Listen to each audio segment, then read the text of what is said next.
ভয়াবহ অগ্নিকাণ্ডে পুড়ে ভস্মীভূত বসতবাড়ি সহ সর্বস্ব। রবিবার ভোররাতে দুর্ঘটনাটি ঘটেছে মালদার চাঁচল 2 নম্বর ব্লকের চন্দ্রপাড়া পঞ্চায়েতের দুর্গাপুর গ্রামে। স্থানীয় বাসিন্দা পরিযায়ী শ্রমিক আয়ুব আলীর বাড়ির গোয়ালঘর থেকেই আগুনের সূত্রপাত। অগ্নিকাণ্ডে সব হারিয়ে নিঃস্ব হয়ে পড়েছে গোটা পরিবার। এমতাবস্থায় সরকারি সাহায্যের আর্জি জানিয়েছেন তারা। হুটখোলা গাড়িতে চেপে চাকুলিয়ার বেলন পঞ্চায়েতের বিভিন্ন এলাকায় রবিবার রোড শো চাকুলিয়া বিধানসভা কেন্দ্রের তৃণমূল প্রার্থী মিনাজুল আরফিন আজাদের। এদিন হুটখোলা গাড়িতে কর্মী সমর্থকদের নিয়ে বেলনের বিভিন্ন এলাকা পরিক্রমা করেন প্রার্থী।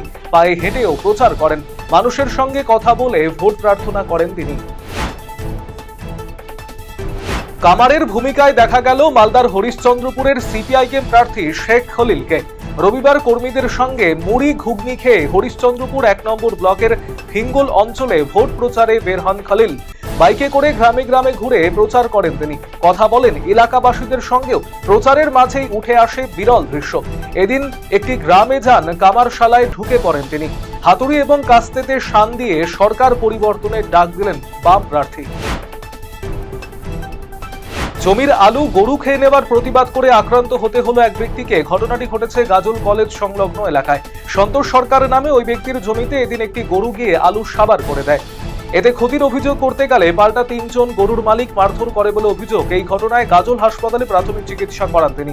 পরবর্তীতে গাজল থানায় লিখিত অভিযোগ দায়ের করেন, যদিও পাল্টা গরুর মালিকও অভিযোগ জানিয়েছেন। ঘটনার তদন্তে নেমেছেন পুলিশ আধিকারিকেরা।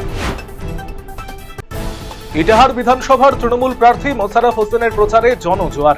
রবিবার ইটাহার থানার দুর্গাপুর অঞ্চলে দলীয় নেতাকর্মীদের সঙ্গে নিয়ে গ্রামে গ্রামে ভোট প্রচারে রাজ্যের উন্নয়নমূলক কাজের বার্তা তুলে ধরে ভোটদানে সকলকে এগিয়ে আসার আহ্বান করেন মোশাররফ হোসেন।